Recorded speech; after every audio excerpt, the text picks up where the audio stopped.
স্বাধীনতার পরে 54 বছরের ইতিহাস সাক্ষী। এদেশে 54টি বছরে এদেশের স্বাধিকার জন্য, এদেশের সার্বভৌমত্ব রক্ষার জন্য সামনের কাতারে থেকে জীবন বিলিয়ে দিয়ে কারা নজরানা পেশ করেছে, এ বাংলার ইতিহাসটা সাক্ষী দিচ্ছে। উষার দুয়ারে হানি আঘাত, আমরা আনিব রাঙা প্রভাত, আমরা টুটাবো তিমির রাত, বাধার বৃন্দাচল। কত অপকর্ম করলে একটা দেশের প্রধান ব্যক্তি থেকে শুরু করে, একটা দেশের প্রধান ব্যক্তি থেকে শুরু করে একেবারে বাইতুল মোকাররমের ইমাম পর্যন্ত দেশ থেকে পালাইতে হয়। এমনি ভাবে আবার লুটতরাজের রাজত্ব কায়েম করতে চায়, তাদের পরিণতি কি হবে ছাত্র জনতা 24-এর আন্দোলনে তা দেখিয়ে দিয়েছে। সুতরাং হুঁশিয়ার দিয়ে উচ্চারণ করি, কোরআনের রাজ যদি কায়েম হয় এই বাংলাদেশে, তাহলে এই বাংলাদেশে মানুষ শান্তিতে থাকতে পারবে একমাত্র।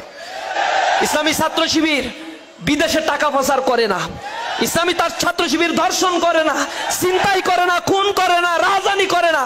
মানুষের সম্পদ লুণ্ঠন করা ইসলামী ছাত্র শিবিরের কাজ নয়। ইসলামী ছাত্র শিবির মানুষকে ডাকে সুশীতল এক কালামুল্লাহর দিকে, যে কালামুল্লাহ মানুষকে একমাত্র মুক্তি দিতে পারে।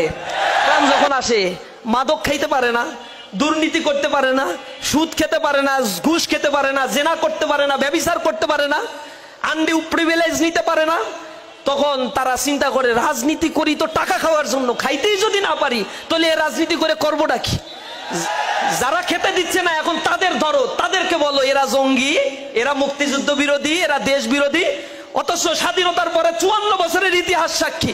এদেশে 54টি বছরে এদেশের স্বাধিকার জন্য, এদেশের সার্বভৌমত্ব রক্ষার জন্য সামনের কাতারে থেকে জীবন বিলিয়ে দিয়ে কারা নজরানা পেশ করেছে, এ বাংলার ইতিহাসটা সাক্ষী দিচ্ছে।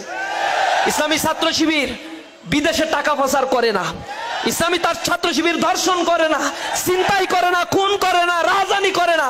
মানুষের সম্পদ লুণ্ঠন করা ইসলামী ছাত্র শিবিরের কাজ নয়।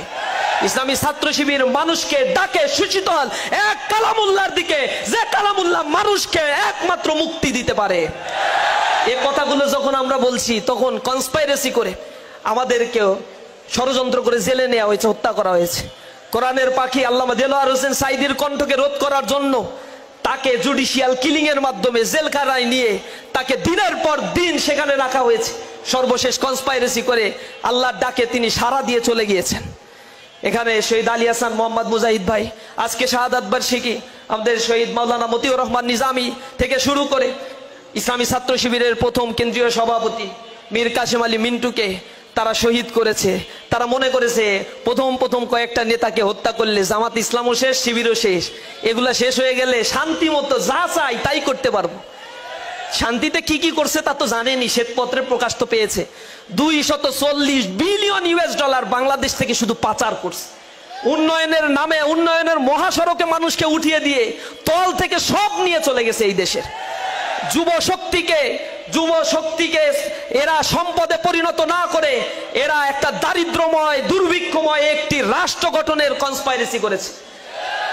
দেশের যুব সমাজকে কারিগরি শিক্ষায় উন্নীত না করে তাদের মধ্যে রাজধানী, খুন খারাপি, ছিনতাই, দর্শনের এক অভয়ারণ্যে পরিণত করেছে, স্বর্গরাজ্যে পরিণত করেছে। এই রাষ্ট্রকে এক অকার্যকর রাষ্ট্রে পরিণত করার জন্য চেষ্টা করেছে। আমরা ভেবেছিলাম জুলাই গণ আন্দোলনে যেভাবে তারা মসজিদের, একটা দেশে আপনারা চিন্তা করতে পারেন কত অপকর্ম করলে একটা দেশের প্রধান ব্যক্তি থেকে শুরু করে, একটা দেশের প্রধান ব্যক্তি থেকে শুরু করে একেবারে বাইতুল মোকাররমের ইমাম পর্যন্ত দেশ থেকে পালাইতে হয়। কতটা অপকর্ম করলে এই কাজটা করতে হয়, একটা ইউনিয়নের নেতাদেরকে খুঁজে পাওয়া যায় না। কি কারণে তারা রাজনীতি করে? চেতনাবাজি করেছে, ডিভাইডেশন করেছে জাতির মধ্যে, এদেশের উন্নতি অগ্রগতিকে বাধাগ্রস্ত করে মানুষের মধ্যে এক ত্রাসের রাজত্ব তারা তৈরি করেছে। তারা এটা করে ভাবছিল কেউ আর নাই আশেপাশে, যা ইচ্ছা তাই লুটপাট করে খাচ্ছি, বাপ দাদার নামে ইচ্ছা মতো প্রতিষ্ঠানের নাম করা, জনগণের ট্যাক্সের টাকা লুটপাট করে তারা বিশাল বিশাল রাজত্ব তৈরি করেছে। 24-এর গণ আন্দোলনে মানুষেরা রাস্তায় নেমে এই জুলুমের জবাব দিয়েছে, তাদের বাংলাদেশ থেকে বিতাড়িত করেছে। আর যদি কোনো শক্তি এমনি ভাবে আবার লুটতরাজের রাজত্ব কায়েম করতে চায়, তাদের পরিণতি কি হবে ছাত্র জনতা 24-এর আন্দোলনে তা দেখিয়ে দিয়েছে। সুতরাং হুঁশিয়ার দিয়ে উচ্চারণ করি, কোরআনের রাজ যদি কায়েম হয় এই বাংলাদেশে, তাহলে এই বাংলাদেশে মানুষ শান্তিতে থাকতে পারবে একমাত্র। ইসলামী ছাত্র শিবির ছাত্র যুব সমাজকে সেই সুশীতল ইসলামের দিকে আহ্বান জানায়, যুব সমাজকে কোরআনের কথা বলে, যৌবনের এই উত্থাল তরঙ্গের উত্থাল এই ঢেউয়ের মধ্যে দাঁড়িয়ে তারা যেন অপকর্মের মধ্যে না যায়, পিতামাতাকে সম্মান করে, দেশের সম্পদে পরিণত হতে পারে, এ দেশ মাতৃকার সার্বভৌমত্ব রক্ষা মুসলিম উম্মাহের জন্য যেন তারা কাজ করতে পারে। এজন্য ইসলামী ছাত্র শিবির প্রতিটি ছাত্রের কর্ণকুহরে ইসলামের আওয়াজগুলোকে, দাওয়াতগুলোকে পৌঁছে দেওয়ার জন্য নিরলসভাবে কাজ করে যাচ্ছে। কবির ভাষায় আমরা বলতে চাই, উষার দুয়ারে হানি আঘাত, আমরা আনিব রাঙা প্রভাত, আমরা টুটাবো তিমির রাত, বাধার বৃন্দাচল। এই সমাজ ব্যবস্থা থেকে অন্ধকার বিদূরিত করে কোরআনের আলোকে আলোকিত করে এক সমাজ ব্যবস্থা গড়ে তোলার মহান লক্ষ্যকে সামনে নিয়ে ইসলামী ছাত্র শিবির কাজ করছে।